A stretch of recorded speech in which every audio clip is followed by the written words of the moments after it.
எங்க வீட்டுல சும்மா இருக்காங்க. அவங்க சும்மா இருக்கிறவங்க தான் அந்த 1000 ரூபாய். சும்மா இருக்காங்கல்ல அவங்களுக்கு தான் 1000 ரூபாய். புருஷனை பிடிச்சிட்டு ஏதாவது கட்டி பிடிச்சி அவரை ஒரு முத்தம் கொடுத்து விட்டு அவருக்கு ஏதாவது ட்ரெஸ், அந்த சும்மா இருக்கிறவங்க தான் அந்த 1000 ரூபாய். இடையில எல்லாம் புருஷன் வந்தாருன்னா அவர் 2 முத்தம் கொடுத்துட்டு அந்த பக்கம் ஓடி போய் வேலையை பார்த்துக்கிட்டு நடிகர் நடிகர்லாம் பாடாத பாடுபட்டு இருக்கிறான். மரியாதை கொடுத்து நல்லா கௌரவமா வச்சிருக்கோம். அதுக்கு ஒருத்தர் தூண்டி விட்டுட்டு இருக்கிறான். நான் என்ன சொல்ல வரேன்னா, நீ முதலமைச்சர் பதவி சொல்லி எல்லாம் ஏமாற்ற முடியாது யாரையும். 2016 இப்படிதான் முதலமைச்சர் விஜயகாந்த், போக்குவரத்து அமைச்சர், நிதித்துறை அமைச்சர் அண்ணன் திருமாவளவன், நிதி அமைச்சர், போக்குவரத்து அமைச்சர் முத்தரசன். உண்மையிலே பார்த்தல மகளிர் அணியில உண்மையிலே பஸ்ல ஏறிட்டு ஐயோ பஸ் மாறி ஏறிட்டோம்னு கீழே இறங்குற மாதிரி தான் இந்த மகளிர் தொண்டர்கள் அவ்வளவு பெரிய கூட்டத்தை கூட்டியிருக்காங்க. அதுக்காக நன்றியை தெரிவித்துக்கிறேன். அதிக நேரம் பேச முடியாது. 2 சப்ஜெக்ட் மட்டும் பேசிடுறேன். இங்க வந்து 1000 ரூபாய் எங்களுக்கு எல்லாரும் வரலன்னாங்க. நான் கேட்டேன், தொழிற்சாலை ஒரு ஆளை பார்த்து கேட்டேன், ராமசாமி உங்க வீட்டுல என்னவா இருக்காங்கன்னு கேட்டேன். அவங்க மேனேஜர்னு சொன்னார் பேங்க்ல. அந்த அம்மா யாரு? Bank manager. அவரை கேட்டேன், உங்க வீட்டுக்காரம்மா என்னன்னு கேட்டா வக்கீல் சொன்னாங்க. அந்த அம்மா வக்கீல். அங்கே எப்படி மகேந்திரனை கேட்டேன், எங்க வீட்டுக்காரம்மா ஆபீஸ்ல ஒர்க் பண்றாங்கன்னாரு. அவங்க கிளர்க்கு. இப்படி ஒருத்தவங்க டாக்டர், ஒருத்தங்க கிளர்க்கு. இன்னொருத்தரை பார்த்து கேட்டேன், வீராவை கேட்டேன், வீட்டுல என்ன பண்றாங்கன்னு கேட்டேன். எங்க வீட்டுல சும்மா இருக்காங்க. அவங்க சும்மா இருக்கிறவங்க தான் அந்த 1000 ரூபாய். சும்மா இருக்காங்கல்ல அவங்களுக்கு தான் 1000 ரூபாய். ஆனா சும்மா இல்ல. காலையில எந்திரிச்சு பல்லுகளை விளக்கிட்டு குளிச்சுட்டு வீட்டுக்காரரை எழுப்பி விட்டு அவருக்கு காப்பி கொடுத்துட்டு, அங்க மாமனார் இருப்பாரு ஒரு சூட்டை கொடுத்துட்டு, அங்க மாமியார் இருப்பாங்க ஒரு வெத்திரை இடிச்சு கொடுத்து விட்டு, இந்த புத்திர குழந்தைகளுக்கு அவசரமா இப்பதான் 21 லட்சம் குழந்தைகளுக்கு காலை உணவு கொடுத்துட்டோம். அந்த காலை உணவை தயார் பண்ணி கொடுத்துட்டு, இடையில வீட்டை கூட்டி பெருக்கிட்டு, மத்தியான சாப்பாடு சமையல் ரெடி பண்ணிட்டு, சாயந்தரம் எல்லாத்தையும் தெரிச்சுக்கிட்டு, இடையில எல்லாம் புருஷன் வந்தாருன்னா அவர் 2 முத்தம் கொடுத்துட்டு அந்த பக்கம் ஓடி போய் வேலையை பார்த்துக்கிட்டு, மாலையில வந்து வீட்டெல்லாம் கூட்டி பிரிக்கிட்டு கோலம் எல்லாம் போட்டுட்டு, சாயந்தரம் வர பிள்ளைகளுக்கு ஏதாவது பிஸ்கட் கொடுத்துட்டு, மாமனாருக்கு காப்பி கொடுத்துட்டு, புருஷனை பிடிச்சிட்டு ஏதாவது கட்டி பிடிச்சி அவரை ஒரு முத்தம் கொடுத்து விட்டு, அவருக்கு ஏதாவது ட்ரெஸ் எடுத்து மாத்தி வச்சுக்கிட்டு, மாமனார் மாமியாக்கெல்லாம் சாப்பாடை போட்டுட்டு தூங்குற அம்மாவுக்கு பேரு சும்மா இருக்காங்க அப்படின்னு சொல்லுவோம். அந்த சும்மா இருக்கிறவங்க தான் அந்த 1000 ரூபாய். சரியாம்மா? இந்த 1000 ரூபாய் நம்ம எதுக்கு பண்ண போறோம்? ஏதோ நம்ம அண்ணன் புள்ள, தம்பி புள்ள, மச்சான் புள்ள அங்கிருந்து வந்திருக்குன்னு வச்சுக்க, இந்த அக்கா 2 பொருக்கு சாப்பிட்டுக்க, இந்த அக்கா ஒரு 50 ரூபா படத்துக்கு சினிமா போ 100 ரூபா வச்சுக்கோ அப்படின்னு எதுக்கு எடுத்தாலும் புருஷன்கிட்ட கையை நீட்டாம நம்ம தேடி வர்ற பேரன் பேத்திக்கு அண்ணன் பிள்ளை தம்பி பிள்ளைக்கு கொடுக்கறதுக்கு தான் இந்த 1000 ரூபாய். அந்த 1000 ரூபாய் கொடுத்துட்டு இருக்காங்களா? சரியாச்சா? இப்ப பஸ்ல போறோம், ஓடி போய் ஏறுறோம். ஒரு காலத்துல என்ன பண்ணுவோம், சில்லறை வேணும்பா பொண்ணு நம்ம சொல்லுவோம், இருடி தர்றண்டி அப்படின்னு அப்பா புருஷன் சட்டையில இருந்து ஒரு 100 ரூபாய் எடுத்து கொடுப்பாங்க. அப்படித்தானம்மா? அப்படி கொடுக்க போகும்போது அது சொல்லும், போவா அதெல்லாம் சில்லறை காசே இல்லாம சண்டே போடுறாருமா கண்டக்டர், சில்லறை காசா தாமா அடி போடி அப்ப முடிச்சிருவாண்டி, அவ தூங்கிட்டு இருக்காண்டி, அதாண்டி அவசர அவசரமா அந்த காசு எடுத்த, நீ வாங்கிட்டு போய் இப்படியா சில்லறை மாத்திக்கமா. இது இந்த 100 ரூபாய் எடுத்து போய் பஸ்ல கொடுத்துச்சுன்னு வச்சுக்க, பஸ் மாறி மாறி 100 ரூபாய் மாறி மாறி மாறி போகும்போது எவ்வளவு ஒருத்தர் எடுத்து கீழே போயிருவான். அப்படியெல்லாம் மாறாம பெண்களுக்கு இப்ப எவ்வளவு வசதி பண்ணி கொடுத்துருக்காங்க. பேருந்துல ஏறும்போது நம்ம வீட்டுல இருக்கிற காரை எடுப்பா நான் கிளம்பணும் அப்படின்னு நம்ம வீட்டு டிரைவர்கிட்ட சொல்ற மாதிரி பஸ்ல ஏறுறோம் இறங்குறோம். அந்த பேருந்து வசதியை செஞ்சு கொடுத்தோரு நம்ம அருமை தளபதி. அதை உணர்றீங்களா? உடனே கைகட்டுன்னு பார்ப்போம். நன்றிமா, நன்றியோட இருக்கீங்க. அது இப்படி ஏராளமான திட்டங்கள் பண்ணிட்டு இருக்காரு. ஒருத்தர் இப்ப இறந்தாரு டாடா ரத்தன் சொல்லி. அவர் என்ன தெரியுமா சொன்னாங்க, மகிழ்ச்சினா என்னன்னு கேட்டாங்க. 4 மகிழ்ச்சி சொன்னாரு. மகிழ்ச்சியிலே 4 மகிழ்ச்சி. ஒரு மகிழ்ச்சி என்னன்னு கேட்டா, நான் வாழ்க்கையிலே நான் சம்பாரிச்சு அக்கௌண்ட்ல பணத்தை சேர்த்தேன் பாருங்க, அதனுடைய முதல் மகிழ்ச்சி.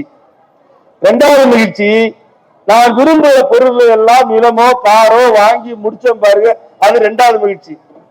சரி, 3வது செருப்புக்கு டாட்டா இரும்புக்கு டாட்டான்னு சொன்னான் பாருங்க, அந்த டாட்டாவை வந்து இரும்புல வந்து நம்பர் 1 வந்துச்சு பாருங்க, அதுதான் 3வது மகிழ்ச்சி. சரி, 4வது மகிழ்ச்சி என்னன்னு கேட்டா தெரியுமா, ஊனமுற்ற குழந்தைகளுக்கு ஒரு 2000 பேருக்கு 3 சக்கர சைக்கிள் கொடுக்க சொன்னாங்களாம். இவரோட கையெழுத்து போட்டு கொடுத்துட்டாரு. கையெழுத்து போட்டு கொடுத்துட்டாரு. ஆனா அவன் நீதான் வந்து கொடுக்கணுங்கிறான். நீதான் கொடுக்கணும்னு இவர் போறாரு. 3 தடவை தள்ளி வச்சுட்டு போறாரு. எல்லாருக்கும் கொடுத்துட்டாரு. சைக்கிளை கொடுத்துட்டு கிளம்புறாரு. கிளம்புறது ஒரே ஒரு கால் எடுக்க வர மாட்டேங்குது. என்னன்னு பாக்குறாரு. ஒரு குழந்தை கட்டி பிடிச்சிட்டு இருக்கு. என்னம்மா உனக்குதான் பத்தலையா, இன்னொரு சக்கர 3 சக்கர சைக்கிள் வேணுமான்னு கேட்கிறாரு. இல்லங்க இருங்க உங்களை ஒரு நிமிஷம் பார்க்கணும். மறுபடியும் என்னம்மான்னு கேட்கிறாரு. இருங்க உங்க அப்பாவுக்கு எதுவும் கிடைக்கலையா? இல்லங்க உங்களை ஒரு நிமிஷம் பார்க்கணும்னுச்சு. அடுத்த ஒரு நிமிஷம் கழிச்சு பார்த்தாரு.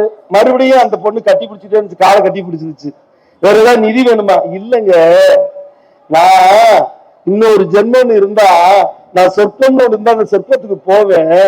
அப்படி போகும்போது அப்பவும் நீங்க இங்க சொற்பத்துக்கு வருவீங்க இல்லையா, அப்பவும் உங்க காலை நான் கட்டி பிடிச்சுக்கிட்டு நன்றி சொல்லணும். அதுக்காகத்தான் உத்து உத்து முகத்தை பார்த்தேன்னு அந்த அம்மா சொன்னுச்சு.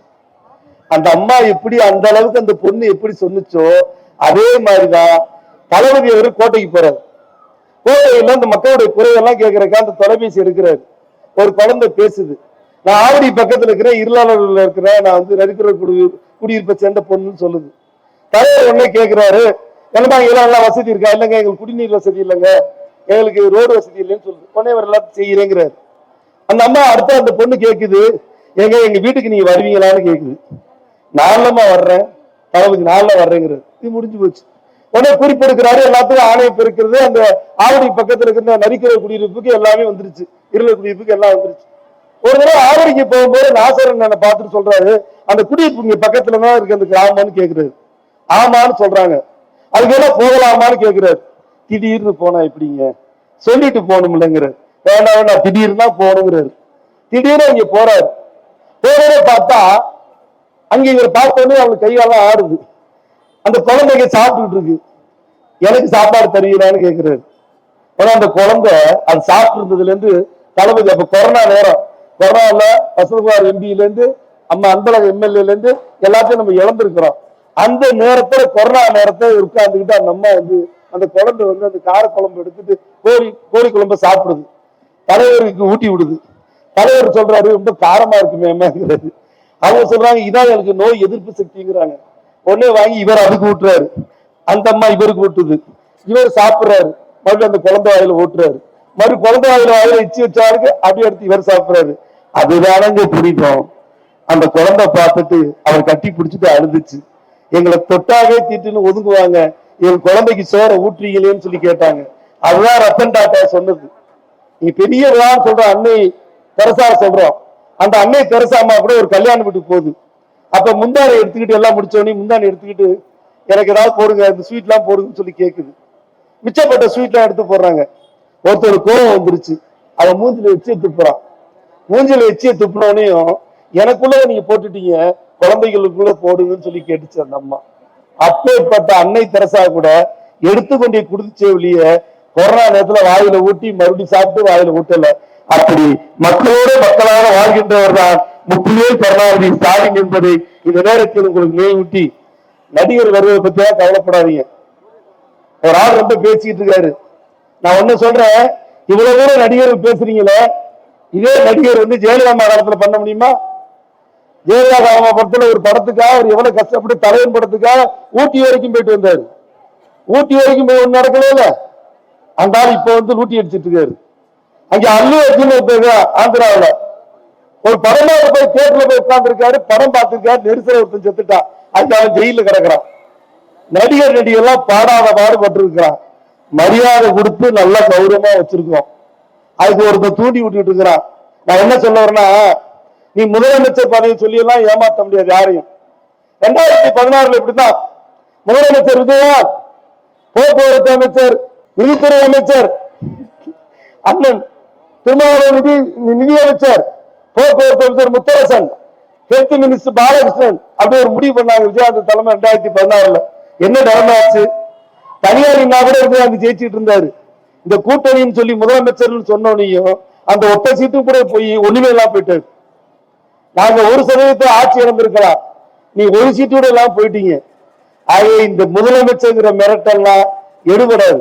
இப்ப கூட முதலமைச்சரா வந்து விஜய் தான் வரணும்னு சொல்றாரு தவிர அது திருமாவளவன் தருன்னு அவர் சொல்லல. அதனால ரொம்ப நேரம் தாங்காது, ரொம்ப தூரம் போகாது. ஒரு ஒரு இடைத்தேர்தல கூட அவங்க நிக்க மாட்டாங்க.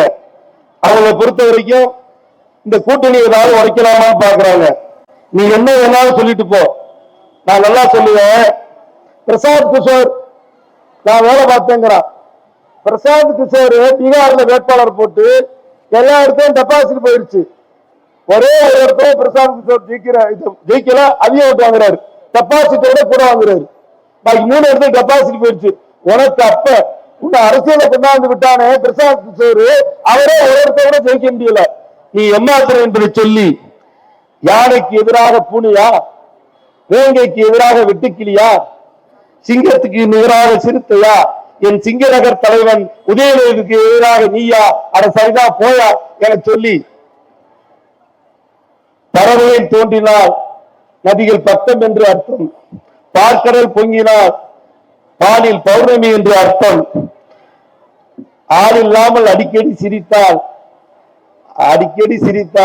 அப்படி அப்படி என்று அர்த்தம், அழகு பெண்ணின் தாயார் என்றால் அத்தை என்று அர்த்தம், தாயிடும் ஓடைகள் நதியின் தங்கைகள் என்று அர்த்தம், தூவிடும் தூரங்கள் மலையின் தோழிகள் என்று அர்த்தம், இரவின் மீது வெள்ளை அடித்தால் விடியல் என்று அர்த்தம், எதிரி வேற சொல்லி அடித்தால் உதயசூரியன் உதித்து விட்டது என்று அர்த்தம் என சொல்லி அழுத பிள்ளைக்கு பால் பிடிக்கும், அரசன் பிள்ளைக்கு வால் பிடிக்கும், கல்வருக்கு இரவு பிடிக்கும், காதலருக்கு நிலவு பிடிக்கும், ஊருக்கு ஆறு பிடிக்கும், ஊர்வலத்தில் தேர் பிடிக்கும், தமிழுக்கு லா பிடிக்கும். தமிழகத்தின் நடைமுறையில் இருக்கின்ற இடைத்தேர்தல் அல்ல, பொது தேர்தல் அல்ல, அத்தனை தேர்தலிலும் திமுக தானடா பிடிக்கும் பிடிக்கும் என சொல்லி வாய்ப்புக்கு நன்றி கூறி விடைபெறுகிறேன். நன்றி, வணக்கம்.